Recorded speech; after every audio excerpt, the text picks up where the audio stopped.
So I want to start actually by just dedicating this shir Le'ilu Nishmas Menachem Mendel Ben Avram. It's my grandfather who was nifter yesterday. So anyways, let's get down to business. Talking about the third Beis Hamikdash.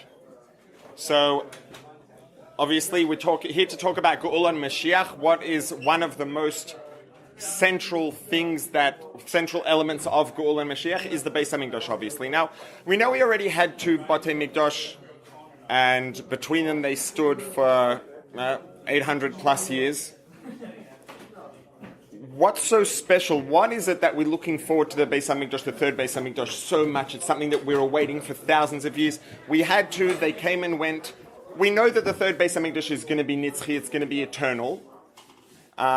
The question is why? What does that mean? What is it about the Beis Hamikdash and about the nature of the Beis Hamikdash that makes it eternal? I'm going to read a couple of lines from Zohar.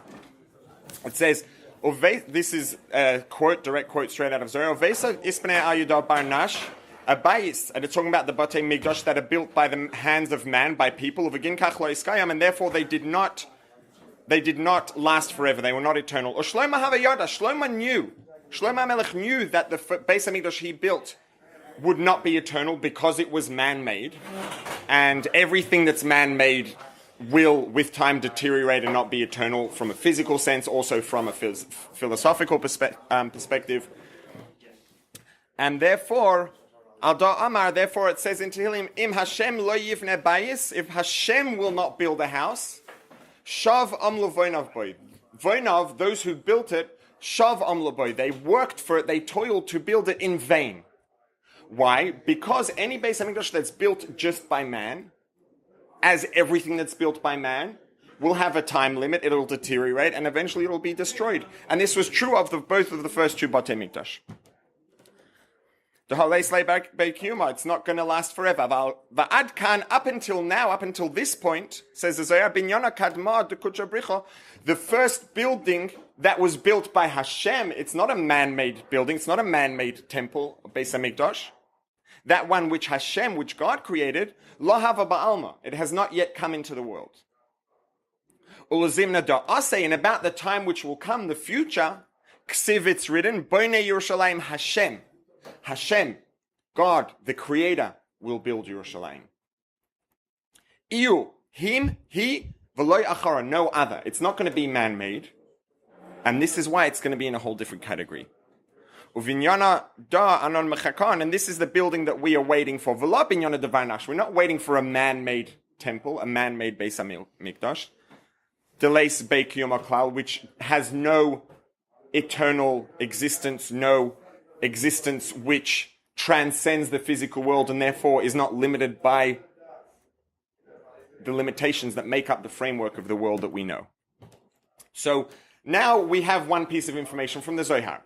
The third Beis Hamikdash is going to be something that will be built by Hashem. It will by definition be infinite, and anything that Hashem builds or creates, its existence is limited only by the desire or interest of the creator, of Hashem, and how long he wants it to exist for. But there's no intrinsic limitation. There's no statute of limitations on the existence of something that's built by God.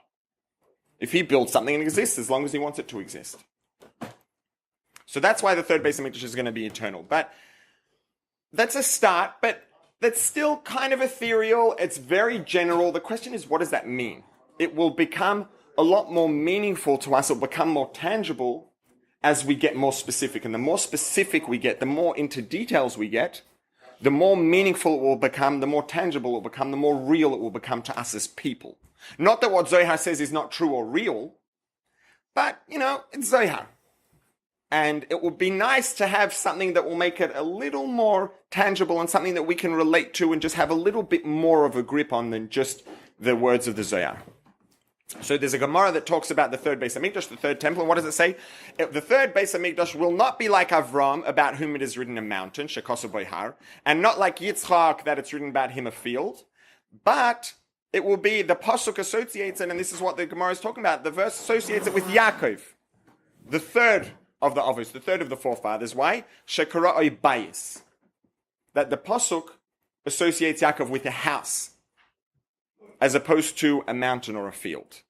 What's a house? A house is a structure. It's a place that's solid. It's a place that people live. It's a place that people dwell. It's a place that people are at home.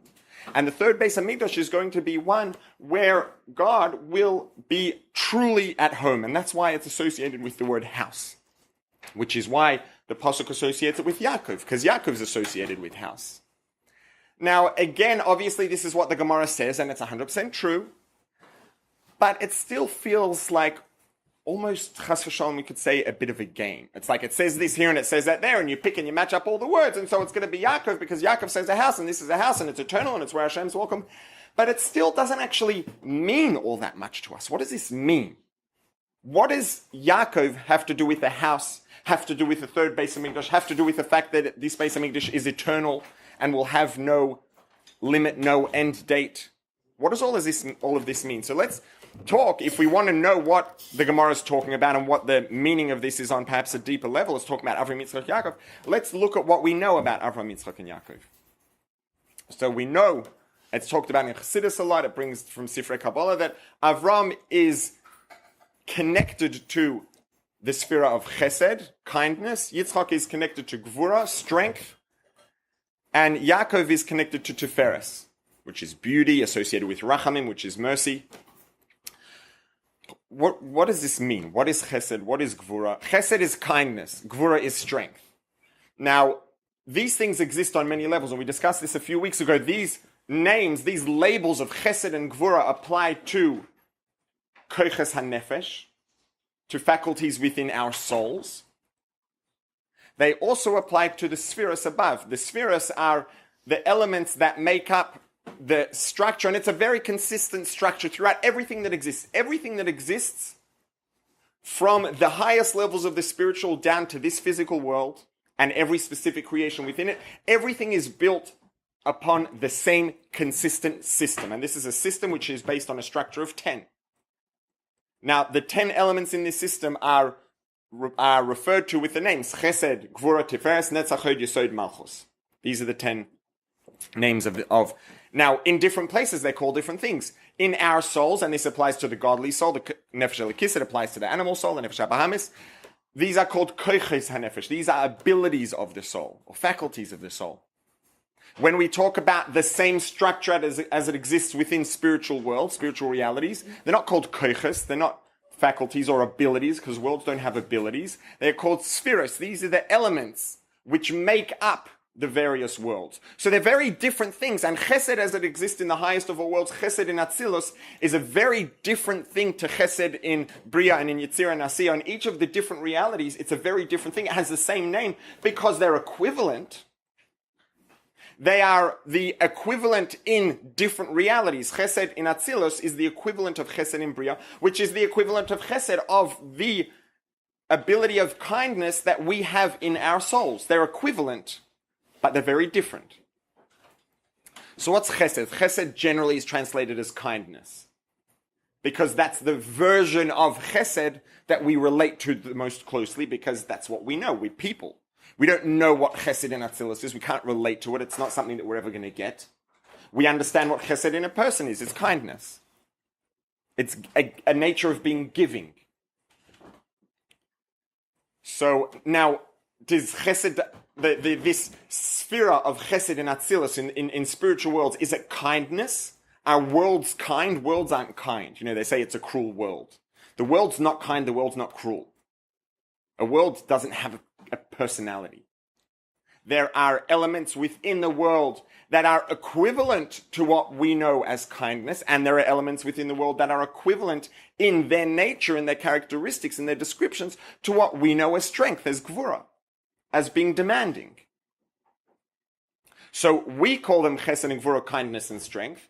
In each of the different realities and contexts that they exist, what they actually are is very different. So what is this thing of chesed? What are the characteristics of chesed that are true of what we know, the version of chesed that we know, which is kindness? And that's giving, providing, taking something and putting in a place where it doesn't necessarily belong and it isn't necessarily deserved. Right? A person who's kind, if someone stretches out a cup, the person's thirsty, you'll pour water into the cup. Because that's kind. Does that mean that chesed in Atzilus, that this attribute that's called chesed in a spiritual world is going to put water in a cup if someone comes along? First of all, there are no people there. Second of all, no, that's not what it means. But it is the same idea of transmission, passing things on from above to below, taking something from where its natural state is and putting it into a place where it may not be existent because that's not where it's naturally found, but put it there anyways. So this is the first of the midas. Before you can have Gvura, Tiferes, or anything else, if this structure of 10 as it exists in each spiritual world is a way that Or Ein Sof, that infinite light, that godly light, is transmitted and brought down, the first step has to be passing it down, providing and transmitting it onwards. Then, once it's been transmitted onwards, you can start to work with it and do different things, and you can apply Gvura and Tiferes, etc., etc., etc. So Chesed is this idea of transmission, of providing, of giving. Now, what is a giving person called? Kind. So in the context of the characteristics of people, Chesed is kindness, or at least kindness is an element or an aspect of Chesed, of true Chesed, pure Chesed. What's Gvura? Strength, being demanding. And this is where it's interesting because the Sfarim that say that Avram is associated with Chesed, Avram was known to be a very generous, very giving. Avram had his tent in the middle of the desert, and he would provide food and drink and give things to people, regardless of not of whether they deserved it, etc. Then no one had any money to pay. They still were given full meal, given everything they needed. He was a giver. It's interesting. It's a little perhaps less clear the source in the Torah, in the written Torah, in the Psukim, in the verses of the Gvura element, the demanding nature of Yitzchak. But what it's connected to in terms of the Psukim in the verses is the fact that Yitzchak dug wells. What does that have to do with Gvura, with being strong, being demanding? What is a well? Avram Avinu gave people a drink in a cup. They'd hold out a cup, he'd pour water in. A well, you don't pour water into a well. A real well, at least, is not a place you pour water in. A well, the idea of a well is that you dig and you dig and you dig deeper and deeper in the ground until you get to a place where water naturally exists. And once you tap into it and access it, once you hit the water table, the water can rise up and fill the well, and now you have access to water. Now, how did that water get there? Someone didn't come with a hose and fill it up. That's what Avram did, because Avram was chesed. He would transmit, he would give, he would provide. Yitzchak is gvura, demanding. Now, we could perhaps just to demonstrate, because there's a misconception, people think of gvura, of this demanding nature, as being negative, being bad, being mean, cruel. It's not mean or cruel. You could have a teacher. You could have two approaches. One teacher provides information. You have another teacher who says, I'm not going to give you the information. I'm going to train you to figure it out yourself. And in some ways, the second teacher may be being actually a more effective educator than the first teacher. We're going to get to that in a little more detail. So Yitzchak didn't say, I'm not going to give you water, but Yitzchak said, let's do this properly.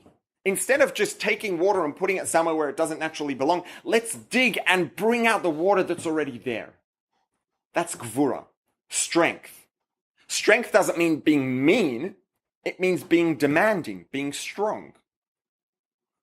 And bringing it back again to the example of a teacher, in some ways, the student who is taught by a teacher, who's trained by a teacher, who is gvuradik, who is strong and demanding and says, I am going to lead you to be able to find the answer yourself, that student in many ways is likely to come out much more capable, much more competent, much more capable of learning and figuring things out and acquiring information later on of the student's own initiative. So in some ways, it's better. Why? Because the water is part of the well. So when you haven't given something that doesn't belong, when you take a student and you give them information, you just provide information. It's a nice thing to do. You provide lots of information. But providing information may be very limited in the scope in which it actually helps the student at the end of the day. Number one is, who says the student's going to even remember when they walk out of the classroom? Or when they walk away from the class at the end of the year, or whatever it is. And even if they do remember it for the rest of their life, it's something that they've memorized. It's not information that they have acquired, information that they have come to realize of their own, information that is their own knowledge. It's knowledge that was given to them. When a person reaches a realization as a result of a process by which they worked to get there, it becomes their own. It's something that has a much deeper connection to them. It's something that has a much stronger effect on them. It's much more likely to affect their behavior and actually affect who they are because it's something that they have a strong connection to, because they brought it out. It's real. It's their own thing. It's a part of who they are. All they had to do was uncover it and bring it out. Someone didn't just put something into their mind that wasn't naturally theirs. It is theirs. It's a much harder process to get there, which is why it's called gvura. It's strength. It's demanding. That's why Yitzchak dug wells to bring out the water that was already there. So this is chesed and gvura. Chesed is kindness, gvura is strength or demanding.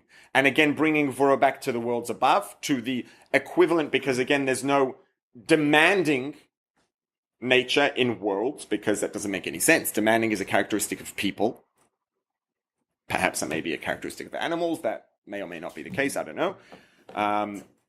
But it's certainly not a characteristic of environments, of scenarios, of realities. So what is gvura there? Gvura there is this element of reduction, of being strong, reducing, constricting things down. Sorry? Restriction? Yeah, restriction. Restricting things down to in a way that's limiting. The teacher who is strong, a teacher who's demanding, is very limiting in what they provide the student. I'm not going to give you everything I have. I'm going to give you the absolute minimum that I can to lead you to the point that you'll get it on your own. So gvura, above, the spiritual version of gvura, the version of gvura that exists in the worlds above, is limitation. It's restriction. Restriction, now, how does this relate to being demanding and bringing a student to a place that they get to on their own? If, let's backtrack, before the world was created, before existence, there was Hashem, there was the Creator, there was God, and there was what's called the Or Ein Sof, the infinite light. It's just a natural result of there being a radiant entity is that there will be radiance. It radiates. Now, in the presence of infinite radiance, you can't have something which has a sense of individual identity, because it's just going to be completely overwhelmed by infinity. So in order for us to exist, in order for us to be able to actually achieve things, to face and overcome challenges, we have to have a sense of independent significance, which is facilitated by a restriction, a reduction in the extent to which godliness is revealed. That makes things more difficult. It makes things more challenging. It gives us the ability to then face challenges and stand up to and overcome challenges and to reach places we never could have reached if we had just been basking in the infinite glory of the divine radiance. Because there would be no achievement. There can't be achievement by definition. The first Beis HaMikdash, the first temple, is connected to Avram. In the first Beis HaMikdash, there were incredible miracles. There were revelations of godliness. The Mishnah talks about the 10 miracles that were seen on a regular, ongoing basis in the first Beis HaMikdash. It was an incredible time for the Jewish people. Things were amazing physically, spiritually. There was the Aron, the Ark in the Kodesh HaKadoshim, in the Holy of Holies in the Beis HaMikdash. And there were the Luchas in there, etc. The second Beis HaMikdash was, but what happened? You had the first Beis HaMikdash, which was associated with Chesed. Now, Chesed is very specific. It's giving, and as it applies in terms of the evolution of spirituality, it's blasting radiance, it's providing godliness in an unmeasured form, just providing without limitation. But that in and of itself is a very defined characteristic. It's chesed, it's not gvura. It's very specific, it's very defined. And as soon as something is specific or defined, by definition it becomes limited. It can't exist in a place that isn't compatible with its definition, with its nature, its characteristics. It can't coexist with another entity that isn't compatible with it. So because chesed and the first Beis HaMikdash was associated with chesed, as amazing as chesed is, and not just human kindness, even chesed, spiritual chesed, which is transmission and unrestricted transmission of godliness, as infinite as that is, it is qualitatively very limited, very defined. It's a very specific characteristic, and therefore it's going to be limited. And that Beis HaMikdash came to an end. So the first Beis HaMikdash came to an end because it was associated with something very specific, which was chesed. Then we have Gvura. The second Beis HaMikdash was associated with Gvura. The second Beis HaMikdash is associated with Yitzchak. Now, Yitzchak is Gvura. Gvura is demanding. Gvura is restriction. The extent to which divinity was revealed, was present in the second Beis HaMikdash, was much less than it was in the first Beis HaMikdash. The open miracles weren't present the way they were in the first Beis HaMikdash. The Aron, the Ark, wasn't present in the second Beis HaMikdash. Prophecy came to an end in the second Beis HaMikdash. So the revelation of godliness was much less. Why? Because the first Beis HaMikdash was chesed. It was just unmeasured revelation and transmission of godliness. The second Beis HaMikdash was gvura. It's demanding. It's restriction. Now, what's the outcome of that? A student who's taught by a demanding teacher, assuming that you have two students who are equally capable and equally talented, and they're taught by teachers who are equally capable as teachers but with different approaches, chances are the student who is taught by the demanding teacher will come away at the end of the year with less information. The student who has the chesed teacher, the teacher that is just has a nature of transmission, is going to come away with just an incredible amount of information. But the second student will have much less information, but the connection with the information will be immeasurably deeper and stronger. Because it's information that the student reached, acquired, and got to as a result of their own personal journey. They got there. The well was dug. The water was part of the well. It wasn't poured into there. Once you get a well active, you take a cup and you just spill out the water, the cup's empty. Because the water was poured in, it wasn't naturally part of the cup. You pour it out, it's gone. You dig a well and you get an effective well as long as the source of the water underneath hasn't dried up. You take water out of the well, it's the same depth as it was before because it's connected to the source. It's a natural environment when water is naturally part of it, and the water will continue to be there. So a student that had a demanding teacher, although this student will have far less information at hand, the connection with the information will be immeasurably deeper and stronger.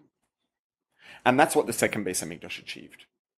The revelation of godliness was much less, but because there was less revelation of godliness, we weren't basking in the glory of these miracles and the Aron and all these things that happened in prophecy that were there in the first temple. The second one, there was much less revelation, which means it was a much more worldly scenario. It was a much more worldly environment.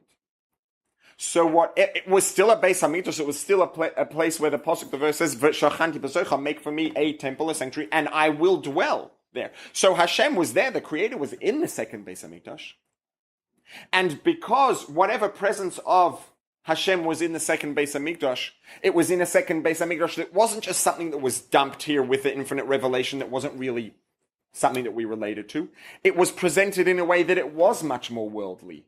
It was less miraculous. There was less revelation of divinity. It was a much more worldly situation, and therefore the connection that was formed was much greater. Now, tracking back to the analogy of the students, each of the teachers has an advantage and a disadvantage. The advantage of the teacher, the chesed teacher, the teacher that just gives unmeasured transmission, is the student will come out with way more information. The disadvantage is that the connection with the information isn't as strong. Chances are the student will begin to forget. Chances are you ask the student in 30 years, it's much more likely that they're not going to remember a lot of the things they learned. The student who had the second teacher, the gvura, the demanding teacher, has much less information. That's a bad thing. It's not a good thing to have less information, but it's balanced by the fact that that information was acquired by the student, and chances are when this student reached this conclusion as a result of the student's own journey and got there and dug out that which was something that was the student's originally and initially it was there, it just had to be brought out. The student's probably going to remember that for a long, long time.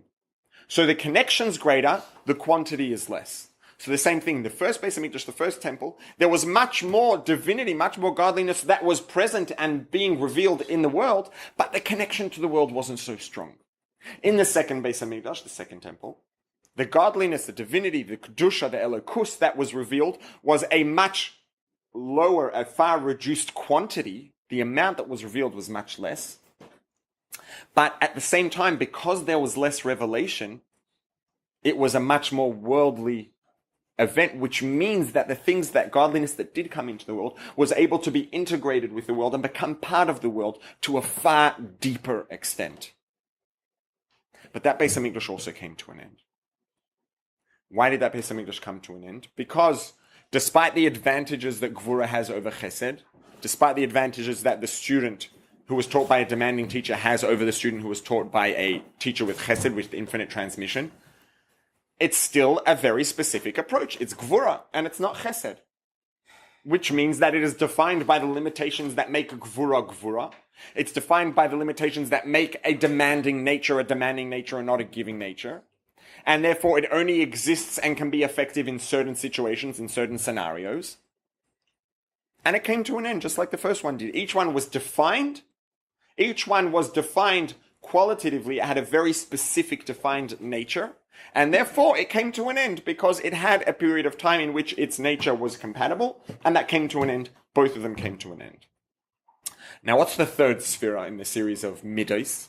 Chesed, Gvura, Tiferes. Very good. Thank you, Abba. Now, if we look at, there are maps, right? There are maps that are drawn, and then, there's truth to them. It depends where they come from. Some maybe come from truer sources than others, from more connected sources than others. But there are maps where the spheres have drawn out. And they have this three-lined structure. You have Chesed on the right, Gvura on the left. Now, in Tikkunei Zohar, we say every Friday at Mincha, we say Chesed, Droya, Yemina. Chesed is the right upper limb. Gvura, strength. Droya, smaller, is the left upper limb.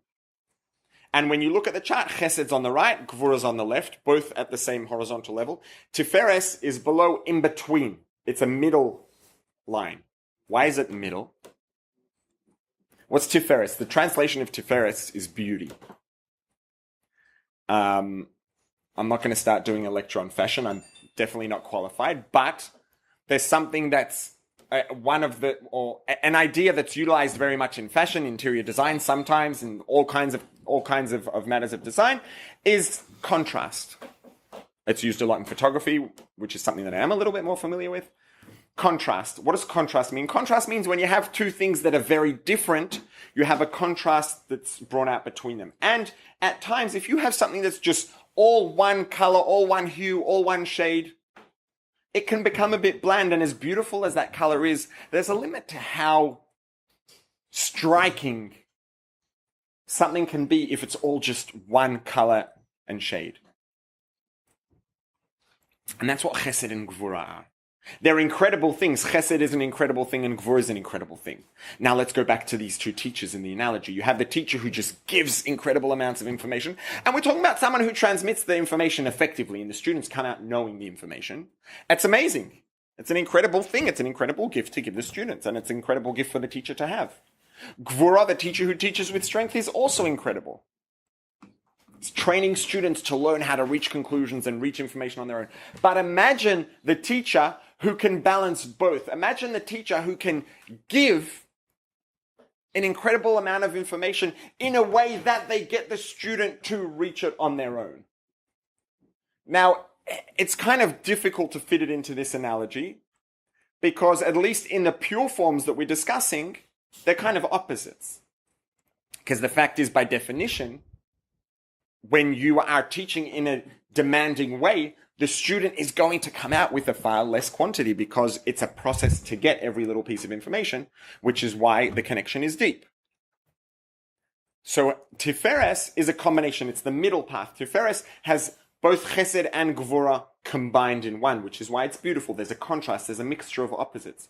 Now, when you get the mixture of contrasting colors, of contrasting textures, whatever it is, and you get the balance right, it can introduce a whole new level of beauty, of appeal, that can't be achieved when you only have one color, no matter how beautiful that color is. Tiferes is beauty. Tiferes is a combination of opposites. How is that possible? How do we get, if we have chesed and gvura and each of them is limited and chesed doesn't have the advantages of gvura and gvura doesn't have the advantages of chesed, kindness and being demanding, transmission and demanding, they're opposites. How do you get to Tiferes? And the answer is, this is the idea behind something that's a little bit cryptic that we sometimes see. There's an expression that says, Tiferes oila ad ha-keser. Tiferes goes up to keser. What's keser? Keser is the crown. Keser refers to this level of godliness, this infinity Ein Sof that sits above the system of 10. It's not part of the system of 10 of Chochmah, Bin, Das, Chesed, Gvura, Tiferes. It's transcendent. It's encompassing. Tiferes taps into that. That's something that's not limited. That's a far deeper level, I guess we could say, of divine radiance, of Ein Sof. And when you can tap into that and bring that into the scenario, you're able to let go of limitations. And that's why, because Tiferes taps into that, it's able to let go of the limitations of Chesed, the limitations of Gvura. And then you can combine the two and have opposites. And that's what the third Beis Hamikdash is. That's Yakov. Yakov is Midasei Emes. Yakov, we know it says his truth. What's truth? Absolute truth. Now, someone can say something, yes, that's true. Now, if someone says something that's true, it's true in the context that they said it. If they say it in a different context, it may not be true. That means it's not an absolute truth. It's a relative truth. It's a truth in the scenario in which they said it, in that context. Something that's absolutely entirely true has to be true always by definition. Now, Yaakov, because he's Tiferes, he has this beauty, he can combine opposites and get to Tiferes, the combination of Chesed and Gvura. How does he get there? Because it taps into a higher source that is beyond the limitations of what make Chesed, Gvura, Gvura. Now, let's kind of have to tie things up. Yeah, we're way over already. I didn't read the clock properly. Okay, we're about halfway through. I'm going to pick up the pace a little. So, there is chesed, there is gvura, there is godliness, there is kindness and gvura, demanding, transmission and demanding.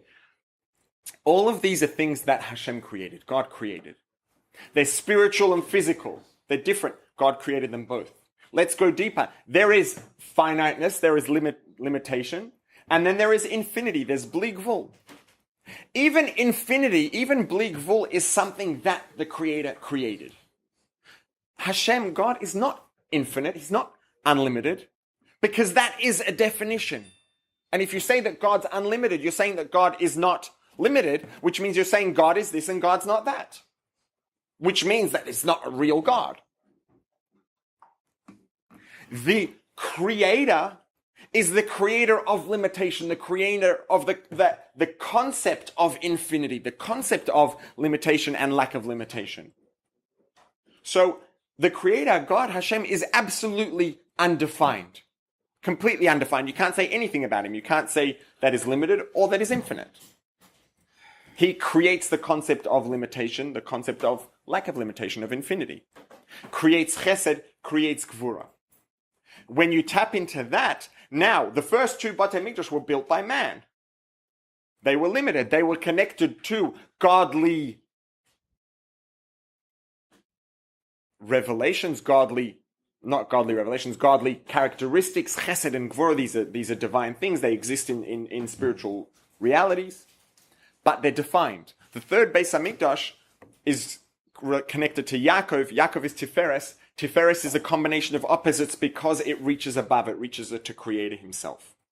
The third Beis Hamikdash is not built by man. The Zohar tells us the third Beis Hamikdash is built by Hashem. Now, the Beis Hamikdash, there's an expression, the dawn of time. You say something's been around since the dawn of time. The dawn of time is a real thing. Hashem created time. Time didn't always exist. At the beginning, there was just God. God created time and space, created a world within time and space.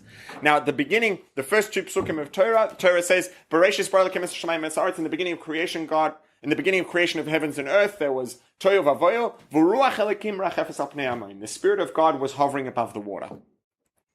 So the Midrash Yalkut Shimoni says, what is the Spirit of Hashem? Zeh ruchei shel Mashiach. This is the Spirit of Mashiach. And Rabbeinu Bachai, in Midrash Rabbeinu Bachai, says, why was the Spirit of Mashiach there? At the beginning, and the Pasuk says, at the beginning of the creation of the heavens and earth, there was what the Midrash describes as the spirit of Mashiach, because this was the plan all along. The world was planned. The reason the world exists, the reason time and space were created was in order to bring not just godliness, spirituality, but God himself, God itself, into the world. And that's what the third Beis HaMikdash is. The third Beis HaMikdash is built by God. It's not something that was built by man and connected with godliness. It's built by God. And it's eternal by definition. It's not eternal incidentally. It's not just going to exist forever because it's going to happen to not get destroyed. It's going to exist forever because it's something that by definition is eternal. God is eternal. This is God's building. Something that's created by God's hands doesn't have limitation. It doesn't have an endpoint. And this is what we look forward to in the third Beis HaMikdash. The third Beis HaMikdash, we look forward to revelations in the world. And because, before the world was created, there was godliness, and you go above spiritual worlds, we can't exist there. We can't experience those revelations because there are revelations which are created by God. There's us, which is created, and they're created to be incompatible. The third Beis HaMikdash will be God himself, and God himself can connect us with whatever he wants us to be connected with. He can allow us to experience whatever he wants us to experience. Even if those things are, technically speaking, according to the rules of material and spiritual, incompatible, God's not limited by that. God's the one who made those rules. And therefore, because the third Beis HaMikdash will be built by God himself, it will be the Beis HaMikdash of Yakov, of absolute truth that's not limited to a certain scenario. It's always true. It's absolute truth, and therefore it can bring opposites together. That's the third Beis HaMikdash that we look forward to. Be'ezus Hashem, it should be immediately. Amen.